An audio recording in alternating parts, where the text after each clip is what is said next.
Baik, bismillahirrahmanirrahim.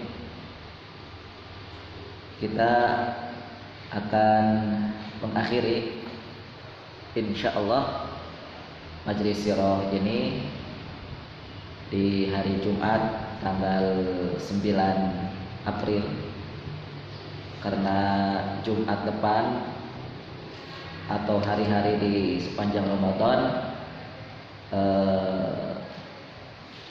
pendalaman ilmu Islam kita akan kita ganti dengan majelis tadabbur. Jadi teman-teman, majelis sirah ini itu bukan sembarang majelis, tapi majelis sirah ini adalah satu majelis yang kami buat untuk terjun sedalam mungkin di dalam agama kita ini, memahami agama kita ini.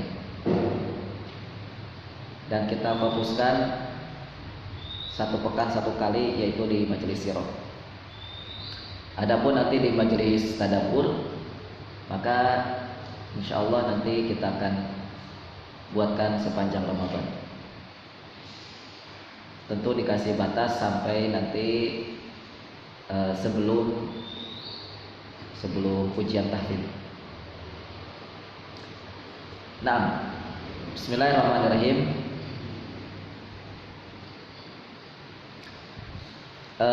Dalam pembahasan kemarin, hari Jumat kemarin, kita membahas tentang hasil yang telah dicapai dalam pengasuhan Halimah As-Sa'diyah di Bani Sa'ad dalam diri Nabi Shallallahu Alaihi Wasallam, yang beliau mengatakan, falam yablugh sanataihi hatta ghulaman syadidan. Hasilnya Nabi kita Shallallahu Alaihi Wasallam selama 2 tahun di Bani Sa'ad itu tumbuh pesat dan menjadi ghulaman syadidan, dan menjadi anak yang kuat. Ini hasilnya, tumbuh dengan sangat pesat. Pesat di sini apa bentuk dan gambarannya nanti kita sampaikan insyaallah. Dan juga tumbuh dengan memiliki kekuatan fisik.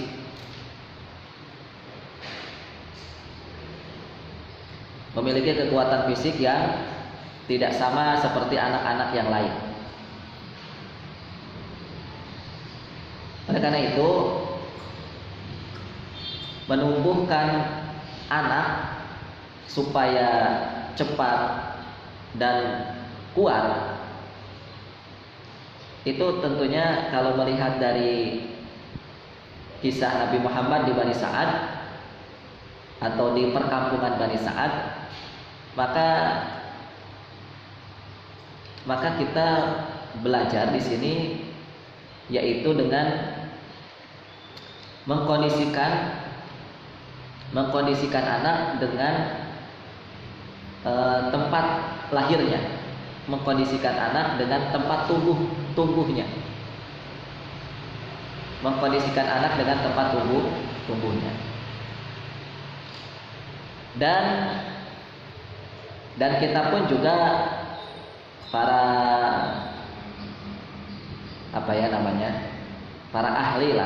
ahli perkembangan manusia gitu ya, apapun itu namanya, itu pasti juga mengakui bahwa perkembangan manusia itu dibedakan dengan tempat lahir mereka.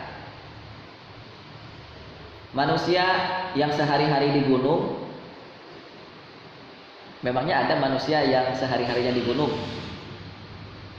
Ada perkampungan-perkampungan di daerah Jawa sana, itu sehari-harinya di gunung. ya, itu tentu pertumbuhannya akan berbeda dengan manusia yang sehari-harinya di perkotaan, dan tentu berbeda dengan manusia yang sehari-harinya di pantai, pesisir laut. Teman-teman, antum di sini ada yang kampungnya dekat laut? Nah, itu. Biasanya dibedakan dengan apa? Orang yang sehari-harinya lahir di pesisir dekat laut gitu, itu dibedakan dengan apa? Biasanya suaranya lebih keras kalau orang-orang pesisir itu. Kemudian lebih cepat punya keahlian berenang, biasanya begitu. Otomatis kan dia akan, karena sering renang gitu, maka tubuhnya akan mengikuti dengan apa yang sehari-hari dia lakukan. Biasanya kalau perenang itu yang terjadi dengan kondisi tubuhnya akan gimana? Lebih tinggi, terus apa lagi? Orang yang suka renang biasanya gimana kondisi badannya? Ah, begitu. Nanti carilah ya. Begitu juga masyarakat perkampungan yang sehari-harinya di gunung. Antum tahu gunung? Gunung itu kan posisi tanah atau tempatnya itu naik turun kan, mau ke pasar turun, pulang lagi ke rumah naik, gitu. Kira-kira sehari-hari, tiap hari kan ibu-ibu belanja ke pasar, pergi lagi, pulang lagi ke kampungnya, pulang lagi ke rumahnya itu dengan naik. Kira-kira nanti tubuhnya akan kayak apa tuh? Naik turun ke pasar, ke rumah lagi, naik turun lagi. Gimana tuh jadinya? Fisiknya akan kayak apa? Di sini ada teman-teman yang kampungnya di gunung? Ada nggak? Nggak ada ya. Biasanya kalau yang naik turun itu kalau tidak dari rumah ke pasar atau dari rumah ke kebun. Kebun kan turun biasanya. Nah, kebun apa yang biasanya sering ada di pegunungan? Teh. Nah, teh.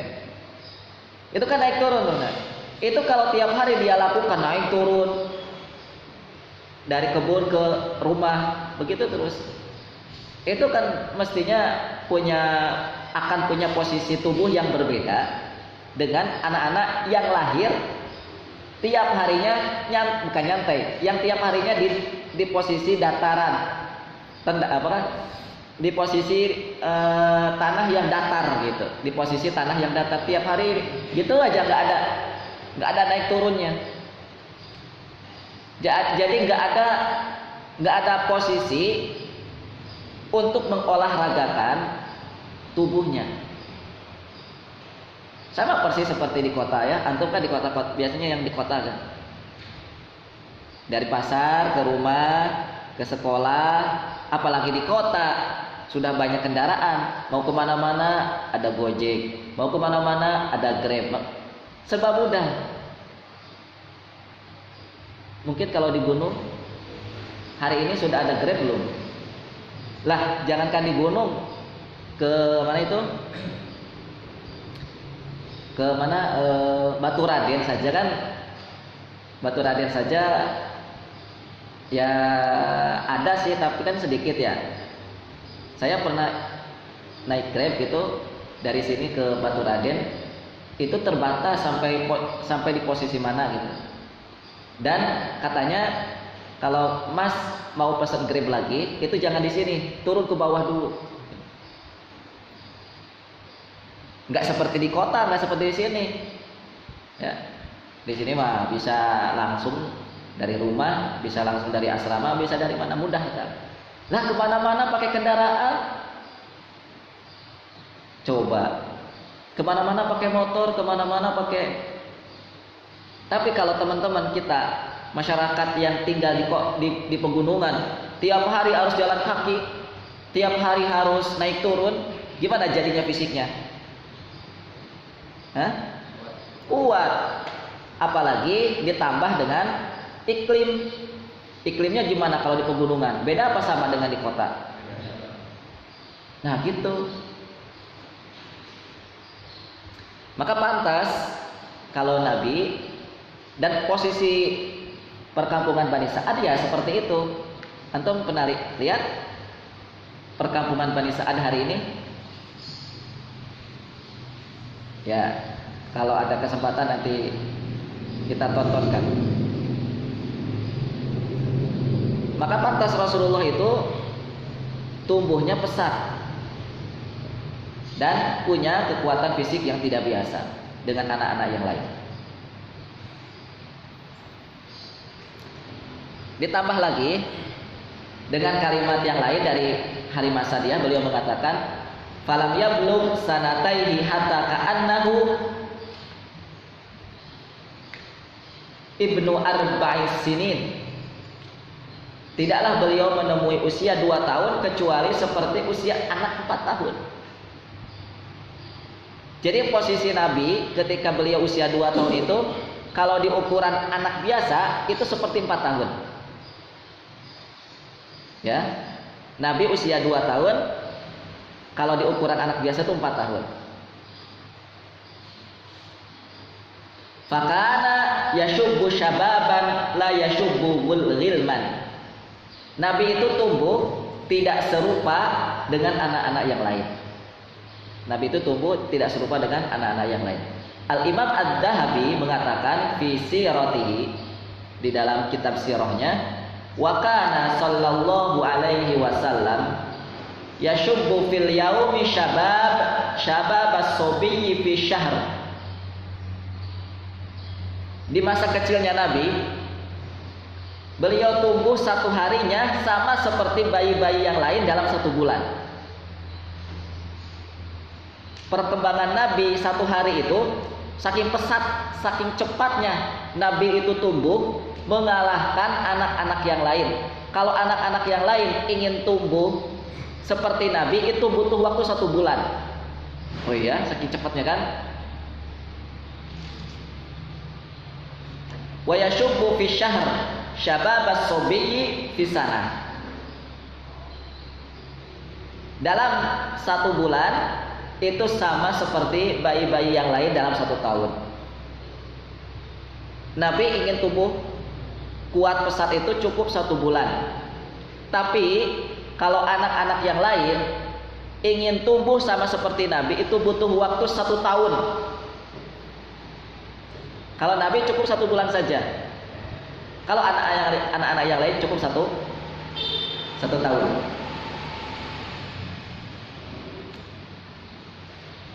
Ya, itu perkembangan Nabi, pertumbuhan Nabi saat di Bani Sa'ad.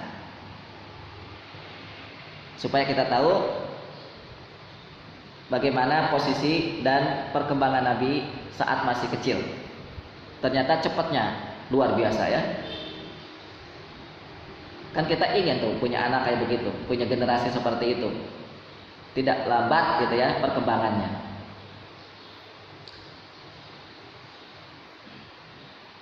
Nah,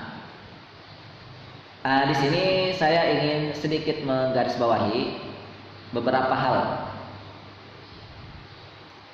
Ini terkait dengan keajaiban Nabi. Termasuk salah satunya perkembangan Nabi ini. Ya. Salah satunya tentang perkembangan Nabi ini. Kalau ada orang yang mengatakan itu kan Nabi, maka pantas Nabi itu tumbuhnya pesat. Itu kan Nabi, maka pantas Nabi punya keajaiban yang tidak seperti manusia biasa. Misalnya keajaiban Nabi, keajaiban dalam diri Nabi. Nabi itu punya kekuatan 10 kali lipat dari laki-laki biasa. Ya. Jadi kalau ada laki-laki satu orang itu pasti kalah melawan Nabi. Ya. Jadi Nabi itu kekuatannya sebanding dengan 10 orang laki-laki. Itu salah satu keajaiban Nabi. Makanya pantas Nabi siapa yang sekali pukul langsung mati? Nabi Musa sekali pukul jeplak gitu kan langsung mati itu. Nabi Musa alaihissalam. Nah kalau ada yang mengatakan ya pantaslah Nabi kan gitu. Apalagi keajaiban yang lain yang ada dalam diri Nabi. Nabi Muhammad misalnya dibelah dadanya. Kok yang lain gak dibelah dadanya? Ya. Kok yang lain manusia-manusia yang lain tidak ada peristiwa pembelahan dada umpamanya? Kan? Nanti kita sampaikan pembelahan dada itu hikmahnya apa? Insyaallah. Lalu banyaklah ya keajaiban-keajaiban yang lain yang ada dalam diri Nabi. Maka kalau ada orang yang bilang begitu, atau kita pun hari ini masih sependapat dengan orang-orang yang berbicara seperti itu, maka jawabannya perhatikan. Supaya kita ini tidak melenceng, atau supaya kita ini tidak membelot untuk meneladani Nabi. Supaya kita ini tidak ada keraguan untuk mencontoh Nabi. Ya. Jadi tidak ada kata-kata lagi seperti tadi, itu kan Nabi, itu kan Nabi, itu kan Nabi, segalanya itu dan itu. Maka perhatikan. Kita jawab satu persatu. Yang pertama,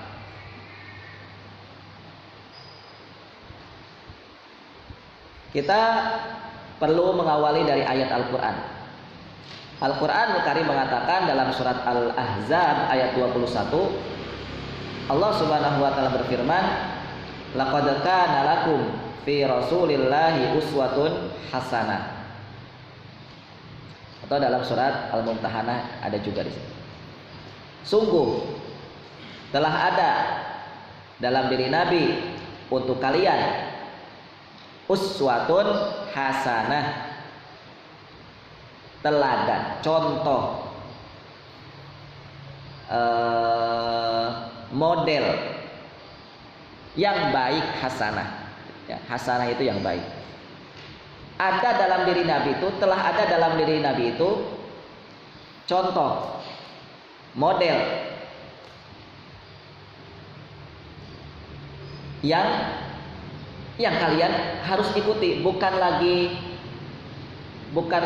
disarankan, ini harus diikuti.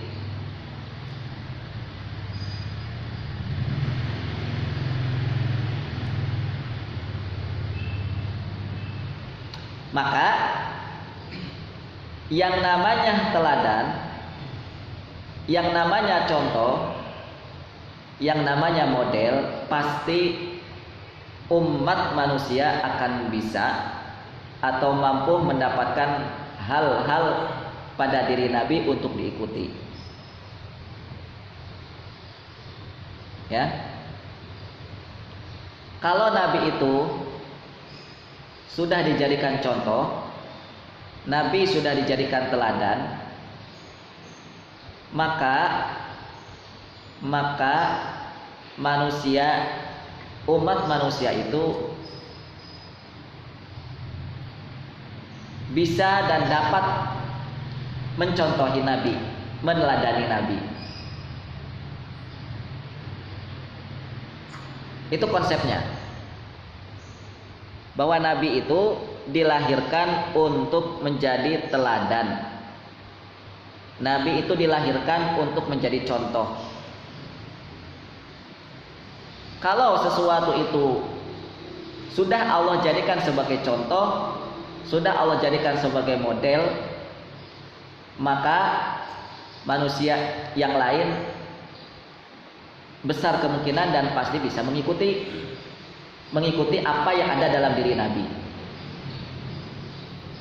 Ya. Tidak seperti malaikat. Tidak seperti malaikat, makanya dalam Al-Qur'an nggak ada kata begini, laqad kana lakum fi malaikah uswatun hasanah. Sungguh telah ada dalam diri para malaikat contoh. Nggak ada. Kenapa? Apa jawabannya? Kenapa malaikat tidak bisa diteladani?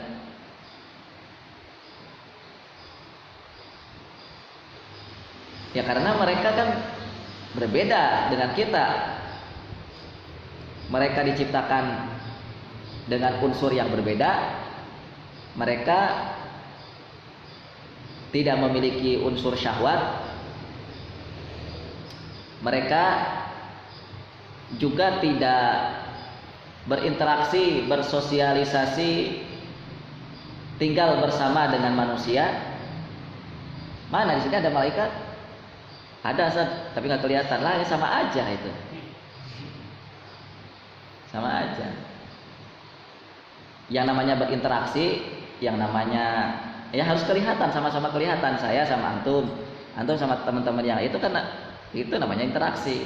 Tapi kalau yang satu ada, yang satu nggak kelihatan, ya belum disebut interaksi itu.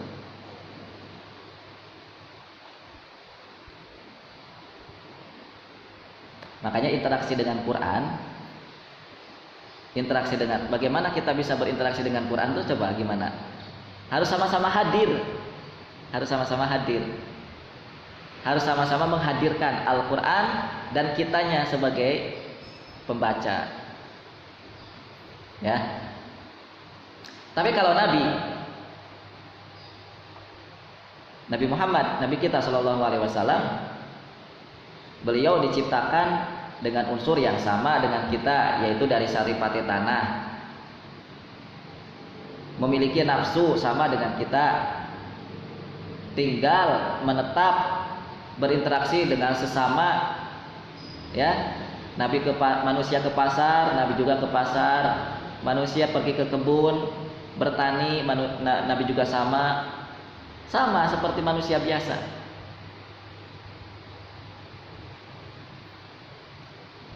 Mengapa Nabi disamakan dengan manusia yang lain?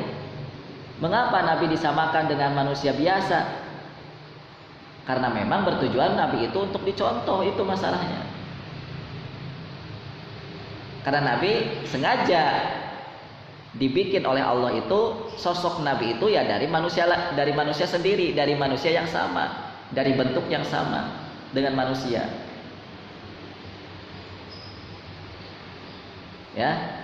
Ya, kalau bukan untuk dicontoh, kalau tujuannya bukan untuk dicontoh, buat apa Allah menciptakan Nabi itu dari unsur yang sama dengan manusia?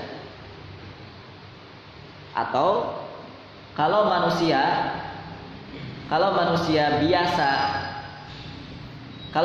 biasa tidak akan mampu meneladani dan mencontoh Nabi. Lalu buat apa Allah utus Nabi? Buat apa Allah utus Nabi? Buat apa? Kalau manusia tidak bisa mencontoh Nabi kalau begitu. Ya. Justru Allah Subhanahu wa taala mengutus nabinya dan langsung dari kalangan manusia sendiri, langsung dari sesama manusia sendiri, bertujuan agar manusia itu berubah dari kegelapan menuju cahaya, bertujuan agar manusia itu berada di jalan yang lurus, setelahnya berada di jalan yang bengkok, atau manusia itu kembali kepada sebaik-baiknya manusia, yaitu ahsani taqwim. Setelahnya manusia berada dalam keterpurukan atau asfala safilin dengan cara apa? Mengikuti, dengan cara mencontoh, dengan cara meneladani utusan Allah. Itu tujuannya.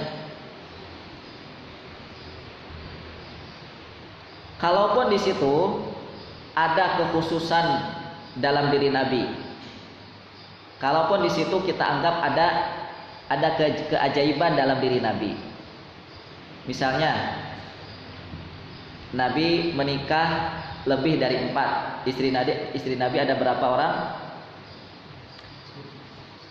Ada 9 ya. Ya. Nabi boleh menikah lebih dari 4, kita dilarang. Kita nggak boleh menikah lebih dari 4, walaupun kita hartanya banyak, walaupun kita ya punya nafsu yang besar, nggak menjadi pembolehan, ya nggak menjadi syarat itu dibolehkan, tidak. Maka pasti di situ pun ada teladan. Maka pasti di situ pun ada teladan dalam diri Nabi. Mengapa Nabi istrinya lebih dari 4? Ada hikmah yang bisa kita ambil, ada hikmah pelajaran yang bisa kita ambil.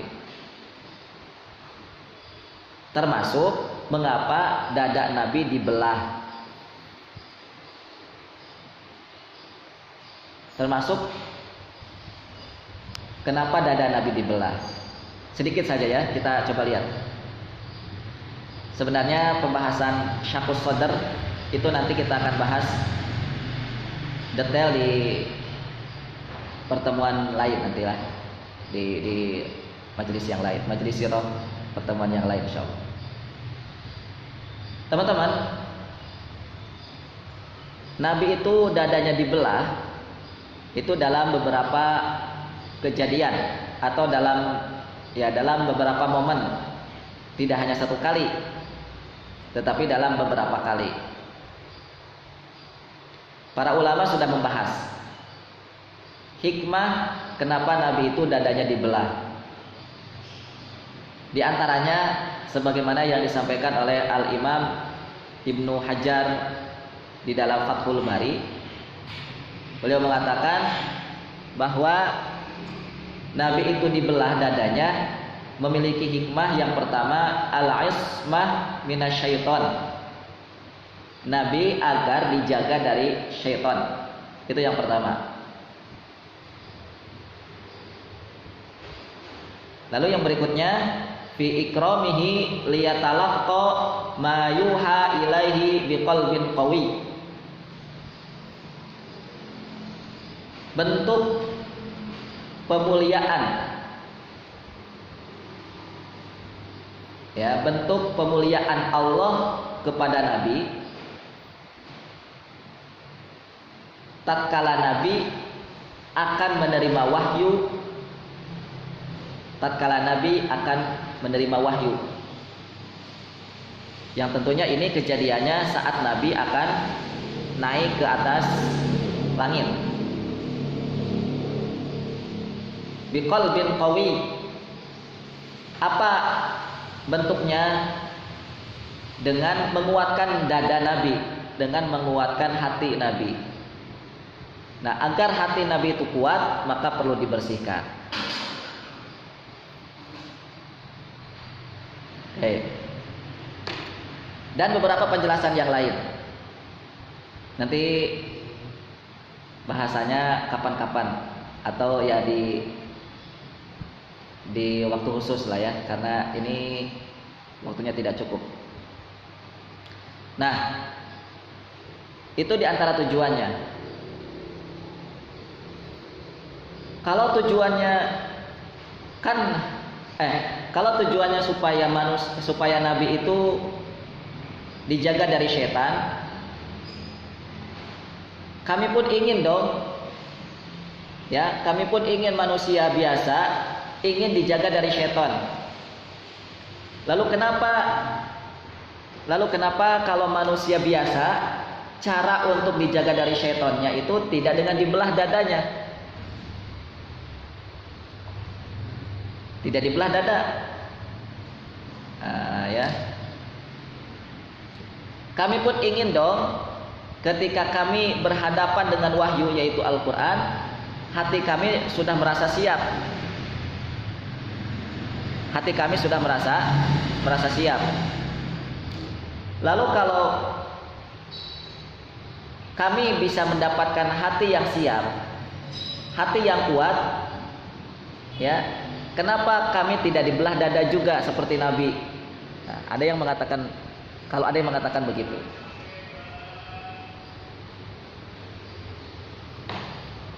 Baik.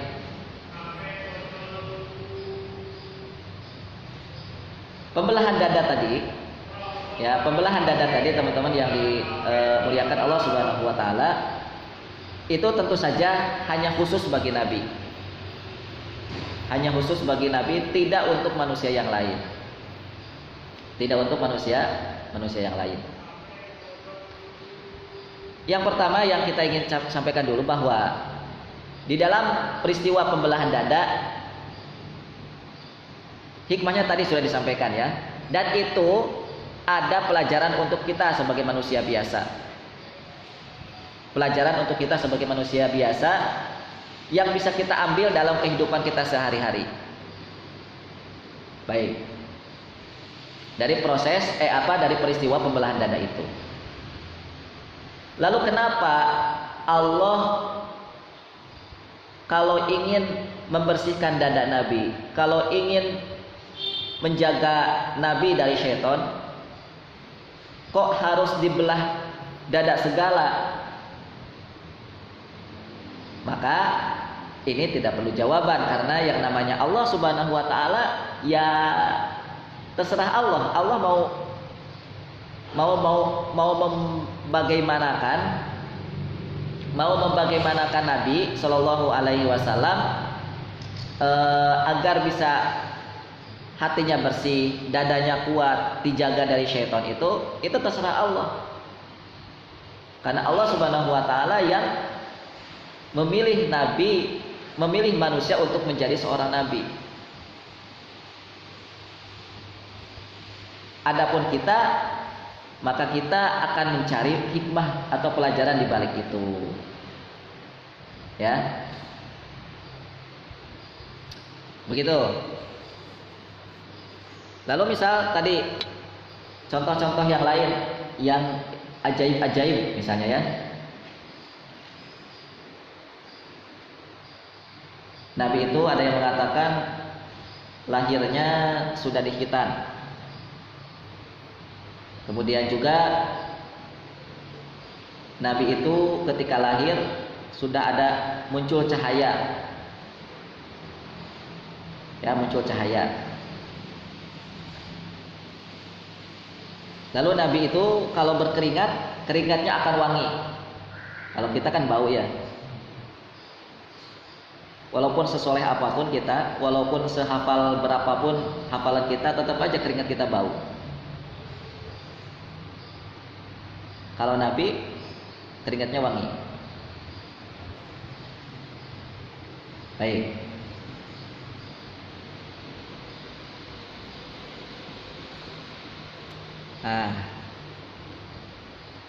Kok Nabi bisa dapat anugerah-anugerah begitu ya? Kok Nabi bisa mendapat keajaiban-keajaiban begitu? Kok kita enggak gitu? Kenapa kita enggak? Maka biasanya itulah yang membuat manusia yang lain itu mengucapkan kalimat tadi, itu kan Nabi, ya Nabi pantas lah, ya punya keajaiban-keajaiban tadi. Sedangkan kita ya siapa gitu. Baik. Memang itu kita akui bentuk dari kemuliaan Allah untuk nabinya. Nabi kenapa dibelah dadanya, Nabi kenapa keringatnya harum dan sebagainya, itu memang kita akui dulu yang pertama bahwa Nabi itu dimuliakan oleh Allah.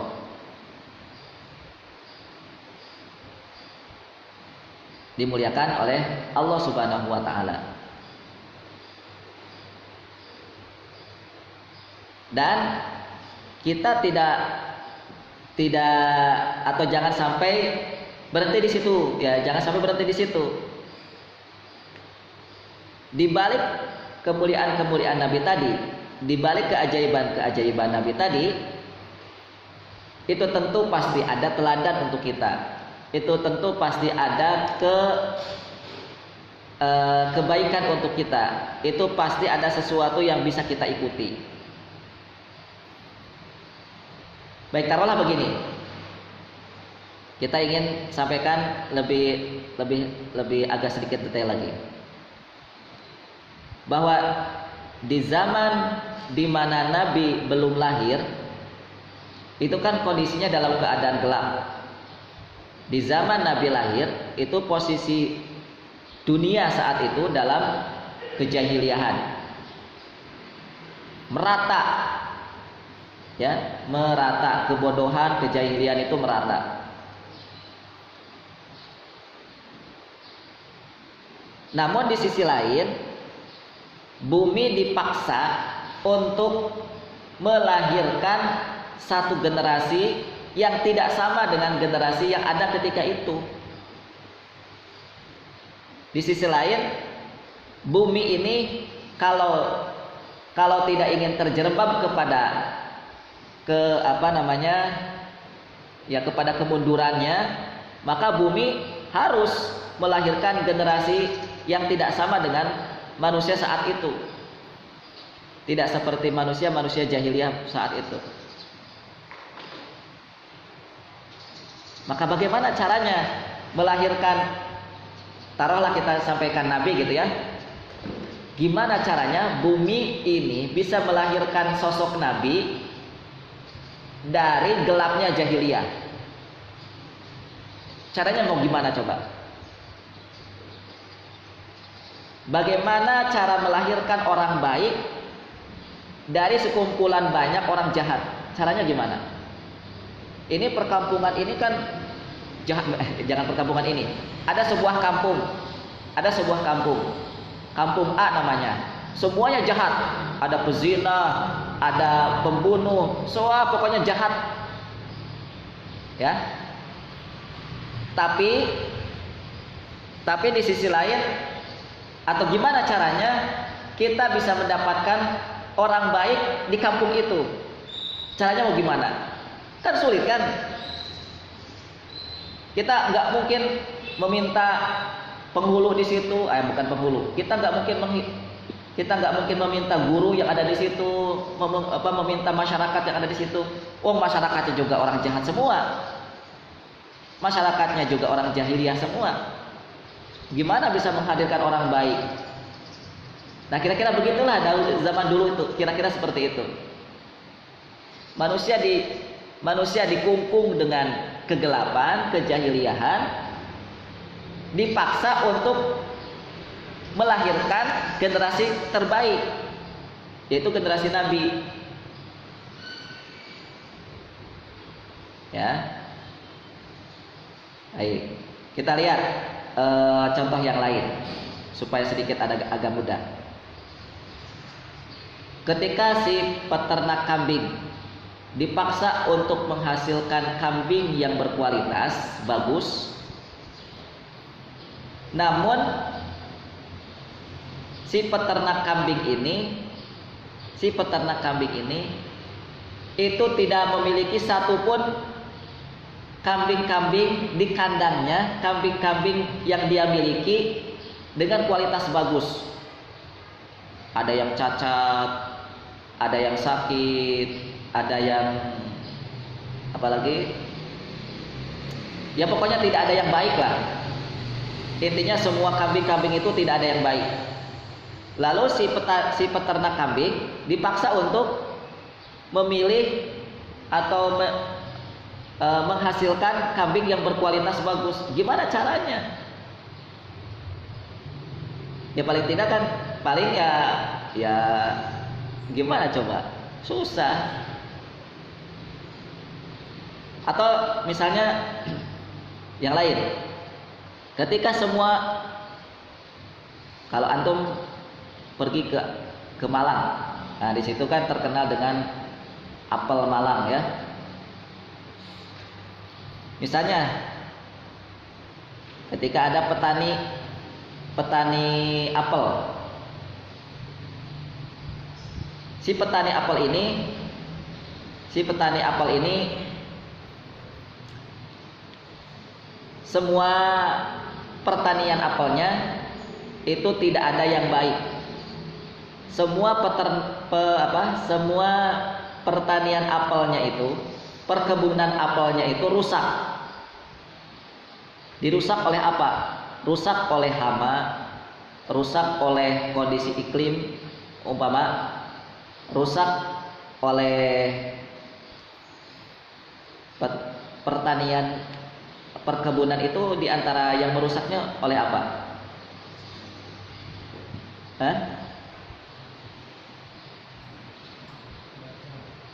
Oleh cuaca. Terus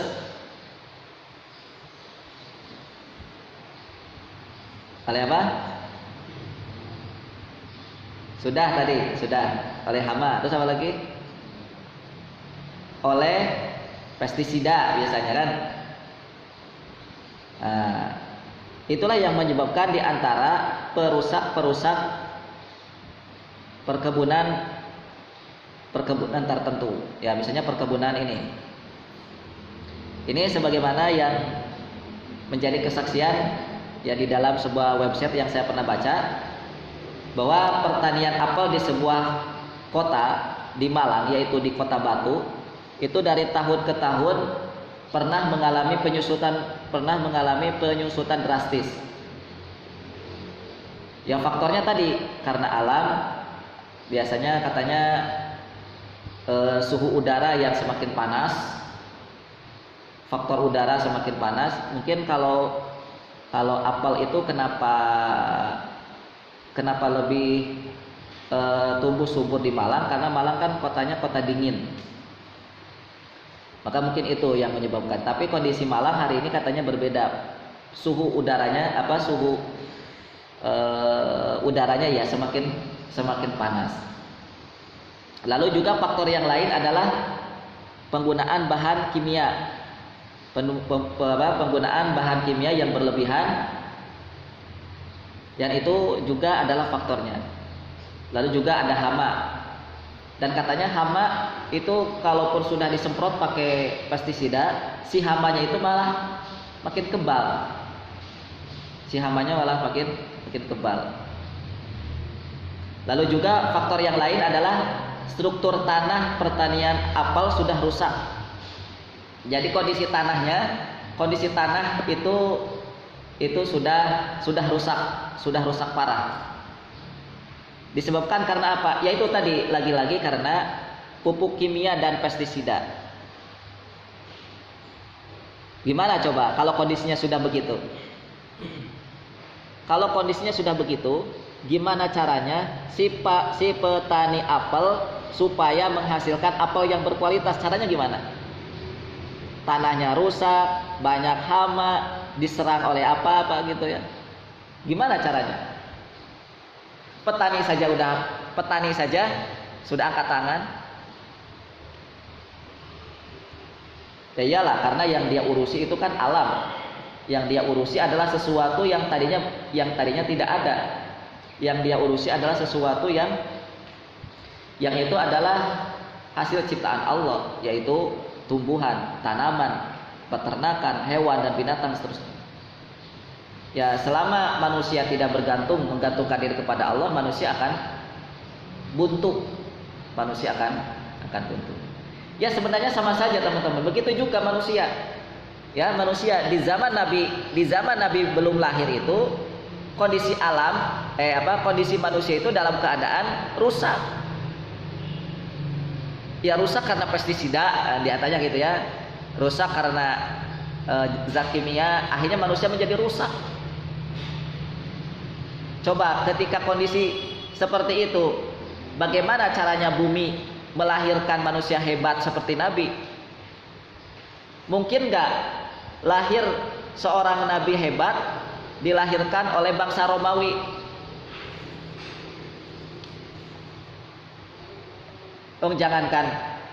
Jangankan yang tidak punya kitab, yang punya kitab saja, yang punya kitab wahyu waktu itu yaitu Taurat dan Injil, ya, wahyu dan Taurat, Taurat dan Injil waktu itu masih ada sebenarnya yang asli, tapi karena sudah ya para ulamanya lah istilahnya gitu ya, para pendetanya itu sudah rusak juga, akhirnya mereka pun juga ke bawah-bawah rusak. Bukankah kisah siapa?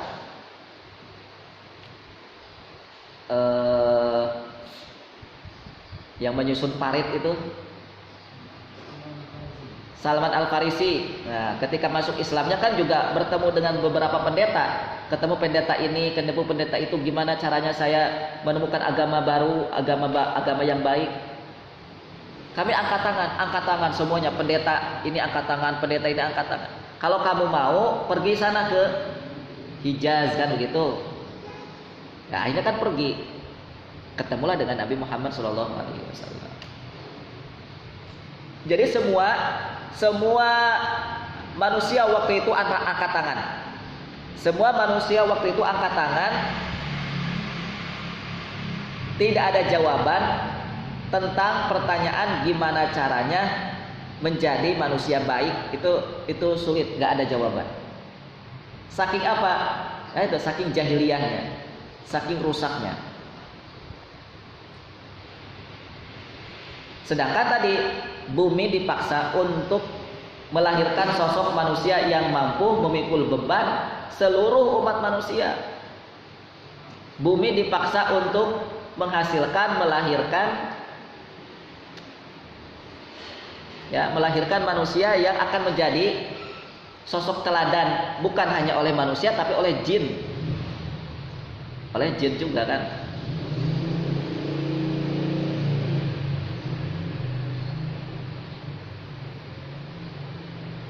Maka kalau bukan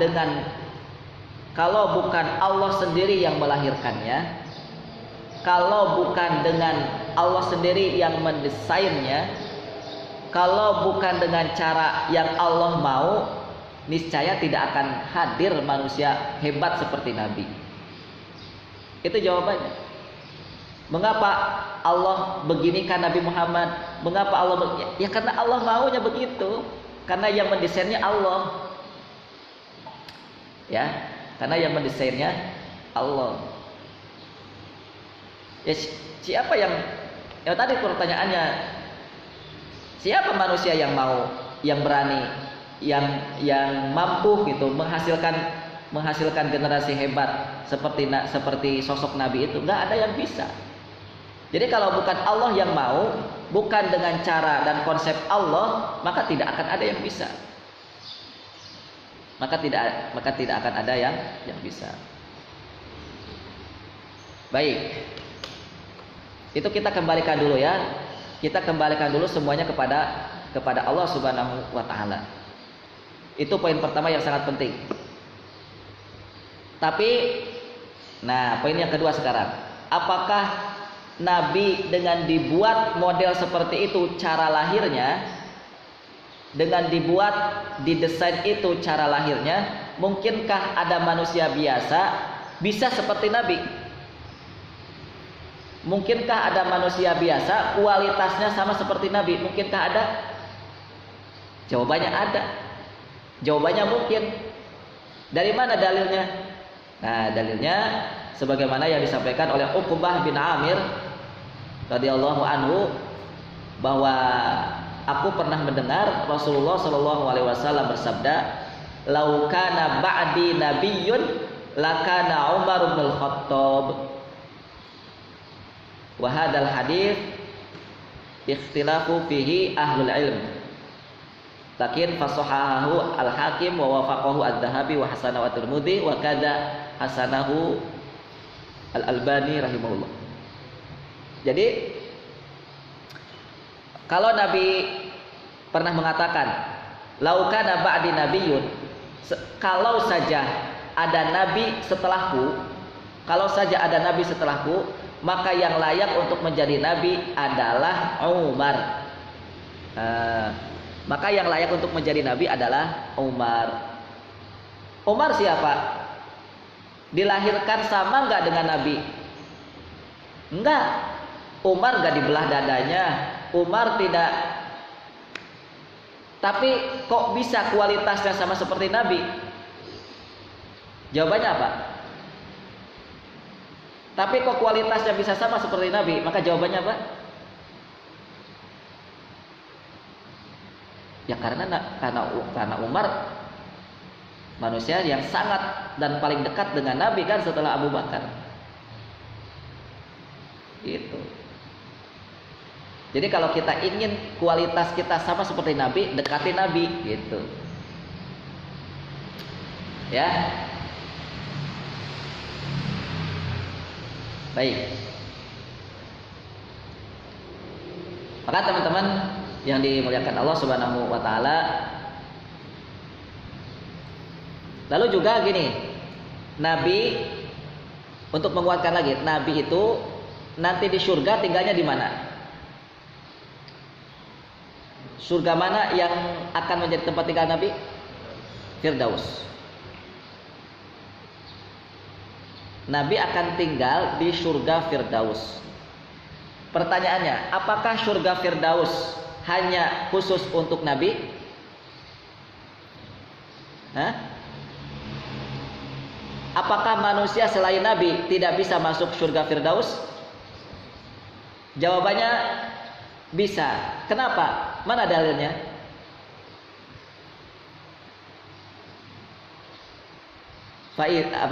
Dalilnya kan Nabi pernah mengatakan, faida sa'altumuhu, apabila kalian meminta kepada Allah al-jannah, fas'alu, maka mintalah Jannatul Firdaus, maka mintalah surga Firdaus.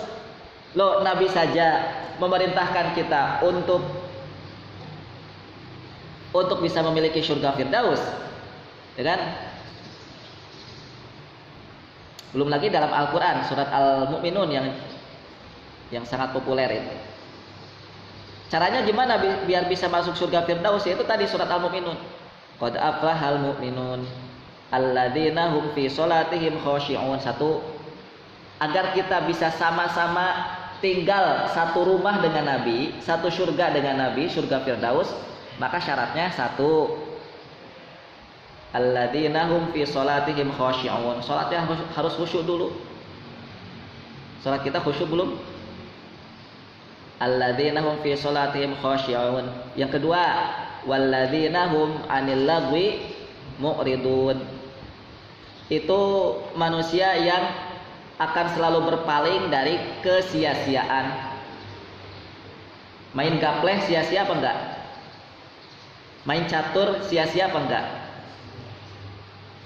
Kalau mau masuk surga Firdaus, tinggalkan itu gapleh, tinggalkan itu main catur, tinggalkan itu sesuatu yang sia-sia. Kalau enggak, ya bye-bye. Nanti kan kita akan mengatakan begitu. Anda silahkan syukur-syukur masuk surga ya. Ya mudah-mudahan kita masuk surga. Tapi Anda tidak akan pernah naik ke surga Firdaus selama kelalaian tidak Anda tinggalkan. Anda masih suka main gapleh, Anda masih suka main catur, Anda masih suka main game. Ya, bye-bye. Anda tidak akan pernah ikut kami untuk masuk surga Firdaus. Alladzina hum 'anil lagwi mu'ridun walladzina hum, yang ketiga apa? Lizzakati fa'ilun, bayar zakat. Yang keempat, walladzina hum li furujihim hafizuna illa ala azwajihim aw ma malakat aymanuhum fa innahum ghairu malumin. Selalu memelihara kehormatan, tidak diumbar. Ada yang cantik-cantik dilihat, ada yang indah-indah dilihat padahal haram. Nggak akan masuk surga Firdaus orang-orang kayak gitu tuh. Ada HP indah padahal bukan punya orang, padahal bukan punya dirinya, dilihat, nggak akan. nggak akan masuk surga Firdaus orang-orang yang kayak gitu. Dia masih terhipnotis gitu ya, mudah terhipnotis dengan keindahan-keindahan, sehingga kehormatannya tidak dia jaga. Mengapa orang itu mudah mengambil barang orang lain? Ya karena diawali dari situ, walladzina hum li furujihim hafizun. Farajnya itu, kemaluannya itu tidak dia jaga. Illa ala azwajihim aw ma malakat aymanuhum fa innahum ghairu malumin faman ibtagha wara'a dzalika fa ulaika humul adun walladzina hum li amanatihim, amanah, wa ahdihim ra'un, amanah, dia punya amanah, dia punya janji, dia jaga, ra'un, dijaga. Amanah ya. Kampus ini amanah, pesantren ini amanah, benda ini amanah, kasur ini amanah. Kalau kita tidak amanah, ya hasilnya apa? Tidak akan masuk surga Firdaus. Amanah, walaupun benda sekecil apapun, amanah. Walladzina hum li amanatihim wa ahdihim ra'un walladzina hum ala sholawatihim yuhafidun. Diakhiri dengan sholat lagi. Sholatnya kalau yang pertama khusyuk, kalau yang terakhir dijaga. Ulaika humul warithun, merekalah orang-orang yang berhak mewarisi. Waris ya, bukan waris. Waris karena pakai tak gitu.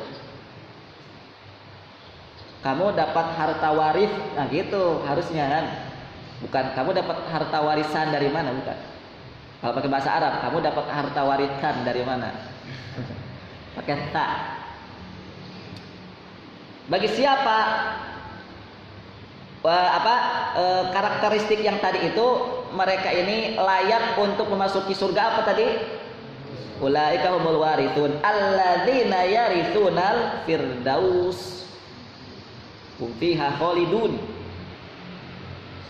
Mau masuk surga Firdaus? Iya. Kalau di jawabannya mau, contreng 100 nilainya. Tapi aplikasinya apakah akan 100 juga? Wallahu a'lam. Ya tergantung dengan kesiapan iman kita. Karena iman kita itulah yang menentukan. Makanya kenapa diawali dengan qad aflahal mu'minun. Jadi iman dulu yang menentukan, hati kita dulu yang menentukan. Nah, kalau kita sudah masuk surga Firdaus, bolehlah nanti kita salaman dengan Nabi, masya Allah. Serumah dengan Nabi, kita mau kemana ada Nabi.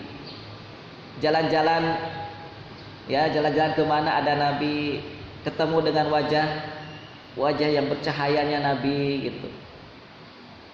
Tapi kalau kita di bawah, ya surga di bawah, kira-kira kapan bisa bertemu dengan Nabi ya? Ya paling ketemunya ya mudah-mudahan sih ketemu ya. Mungkin ya cuman di pelataran haud gitu, pelataran haud atau pelataran sungai Al-Kautsar itu di situ. Tapi kan kita ingin selamanya berdampingan dengan Nabi kan. Iya. Walaupun nanti kita masuk surga Firdaus, tentu Nabi akan naik lagi ke tingkat yang paling tinggi di surga Firdaus itu. Karena di surga Firdaus itu nanti ada semisal kayak gunung. Kalau di sini misalnya seperti villa. Ada villa itu kan biasanya ada di gunung ya. Nah, villanya Nabi itu ada di tingkat paling tinggi di surga Firdaus. Surga Firdaus itu surga yang paling tinggi. Nabi akan berada di surga, akan berada di tempat paling tinggi di surga Firdaus itu. Oke, itu ya. Baik, yang terakhir tentang yang kemarin kami sampaikan pelajaran dari Bani Sa'ad, khususnya Halimah As-Sa'diyah yang mampu menggerakkan masyarakat Quraisy, masyarakat Quraisy, sehingga masyarakat Quraisy mau, atau para pemuka Quraisy itu mau menyerahkan anak-anak mereka supaya diasuh 2 tahun yang jaraknya jauh, yaitu di perkampungan Bani Sa'ad. Itu kan masyarakat Bani Sa'ad itu mereka sedang menjajakan, sedang berbisnis. Yang dibisniskan oleh masyarakat Bani Sa'ad apa? Mereka menjual apa? Menjual jasa. Mereka menjual jasa. Jasa apa yang mereka jual?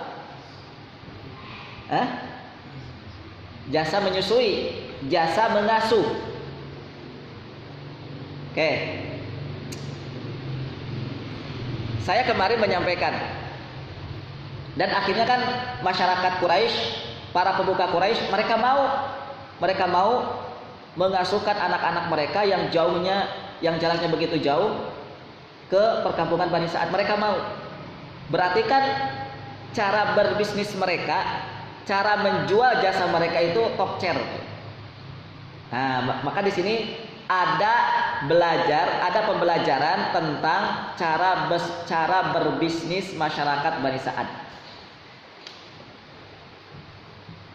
Pertanyaannya, apa yang bisa kita ambil pelajaran dari bisnisnya masyarakat Bani Sa'ad? Ada yang sudah ngumpulin?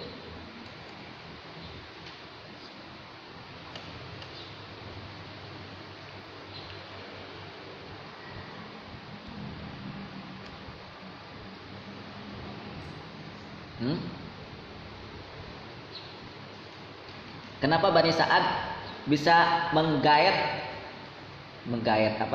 bisa menggait hati para pemuka Quraisy sehingga mau membeli barang atau mau membeli jasa yang dijual oleh masyarakat Bani Sa'ad? Apa keunggulan? Apa sebabnya? Ayo. Saya minta satu saja, nggak usah banyak-banyak. Saya di sini menulis ada 1, 2, 3, 4, 5. Ada 5 pelajaran.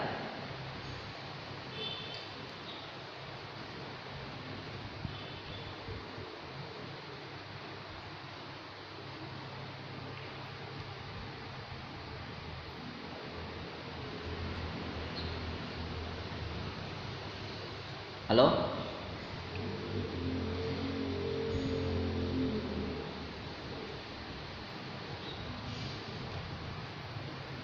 Apa yang dimiliki oleh Bani Sa'ad? Supaya kita menjadi pembisnis. Menjadi pembisnis yang hebat gitu. Belajarnya dari sini, dari Bani Sa'ad. Buktinya apa? Lihat. Memangnya suku Bani Sa'ad ini suku apa sih? Cuma suku Baduy kan? Suku Baduy itu. Bukan seperti sukunya Bani Khuzaimah, bukan Bani Khuzaimah. Bani Hashim. Kalau Bani Hashim punya para saudagar hebat, Kalau Bani Hashim punya saudagar hebat yang pantas. Bani Hashim adalah bani yang terhormat. Selain Bani Hashim, bani apa lagi? Baninya Abu Jahal, Bani Makhzum. Abu Jahal pedagang hebat, pantas karena dia lahir dari keluarga, dari bani yang terhormat. Ini kalau Bani Sa'ad, ini Baduy. Baduy tahu? Iya. Baduy ya terbelakang, rumahnya begitu, kemudian ya wawasannya juga begitu. Tapi kok bisa loh, kok bisa menggaet para pemimpin-pemimpin yang dihormati oleh semua suku-suku di Jazirah Arab. Semua suku di Jazirah Arab itu kan membentang, sangat luas itu. Jazirah Arab waktu itu kurang lebih sekitar Jazirah Arab hari ini 70-an negara kurang lebih, karena terkotak-kotak oleh negara kan hari ini. Oman terus apa lagi, kalau Saudi Arabia udah jelas itu ya, Mekah, Madinah. Kemudian tempat lahirnya, tempat tinggalnya Musyair Rasyid itu Qatar, itu Arab tuh. Jadi kurang lebih sekitar puluhan negara. Nah, ketika itu semua Jazirah Arab tunduknya sama Quraisy. Quraisy itu mana? Itu Bani Mahzum, Bani Hashim, Bani Manaf, itu Quraisy tunduk sama. Nah, masyarakat pemimpin-pemimpin besar itu, pemimpin-pemimpin yang disegani oleh semua Jazirah Arab itu tunduk dan mau menyerahkan anak-anak mereka ke Bani Sa'ad. Kok bisa? Ada apa dengan Bani Sa'ad? Lah, waktunya udah habis. Saya sebutkan singkat. Antum dalami ya. Antum catat, antum dalami. Ini penting. Ini penting sekali untuk masa depan bisnis antum. Kalau antum ingin sukses bisnis seperti Bani Sa'ad, catat ini baik-baik. Yang pertama, menjadi pengusaha yang disukai. Yang pertama itu. Kalau ingin menjadi hartawan, saudagar, maka jadilah pengusaha yang disukai. Dalam kurung amanah. Nah, gitu. Dalam kurung amanah.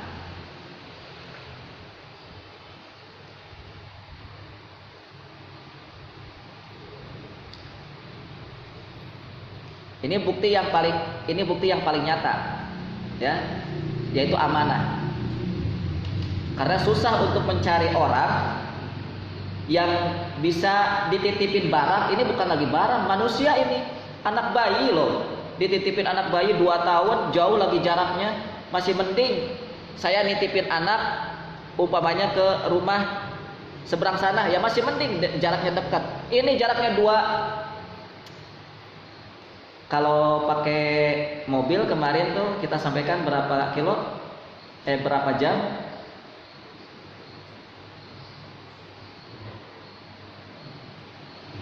2 jam.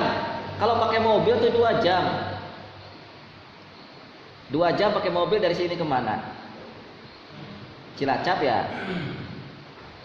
Ada yang mau menyerahkan anaknya dari Purwokerto ke Cilacap. Ya, yang satu amanah. Ciri pembisnis hebat itu harus amanah. Ya. Yang kedua, menjadi perusahaan dalam kurung tempat usaha terbaik. Antum kalau punya perusahaan, antum kalau punya tempat usaha, jadikanlah tempat usaha itu menjadi tempat usaha terbaik. Itu kunci kedua. Antum usaha apa misal? Usaha emas atau usaha apa lagi itu? Jadikanlah tempat usaha itu menjadi tempatnya yang terbaik. Perusahaan terbaik. Perusahaan terbaik itu kan dilihat dari apanya? Kebersihannya. Perusahaan terbaik itu dilihat dari apanya lagi? Kebersihan, kerapihan. Harus menjadi perusahaan terbaik. Yang ketiga, mencari usaha yang paling sangat dibutuhkan oleh masyarakat tentu. Yang ketiga itu ya. Saya tanya nanti satu persatu loh ya. Kalau ada yang nggak bisa jawab, saya hukum nanti. Ya buat apa saya ngorbanin waktu untuk menelisik ilmu-ilmu seperti ini kalau bukan untuk antum. Tolong dong ya diperhatikan ya. Yang ketiga, mencari usaha yang paling sangat dibutuhkan. Hari ini usaha apa yang sangat dibutuhkan oleh masyarakat? Ada yang tahu? Mebel, betul? Mebel tempat itu pembuatan barang-barang perabotan rumah. Nah, itu perlu didata tuh, itu Surya. Jangan jauh-jauh dulu lah, Purwokerto ini. Masyarakat Purwokerto yang paling sangat dibutuhkan, tentunya selain bahan pokok ya. Kalau bahan pokok ya di mana-mana dibutuhkan lah. Beras, minyak itu dibutuhkan. Selain itu kira-kira apa? Ini kesimpulan-kesimpulan loh ya. Belum saya terangkan karena waktunya nggak cukup. Yang keempat,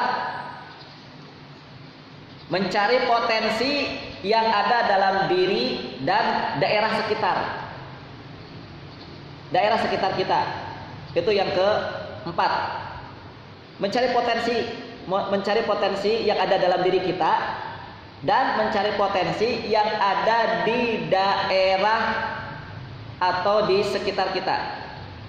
Kita berada di kampung apa, kita tinggal di kampung apa, cari potensi.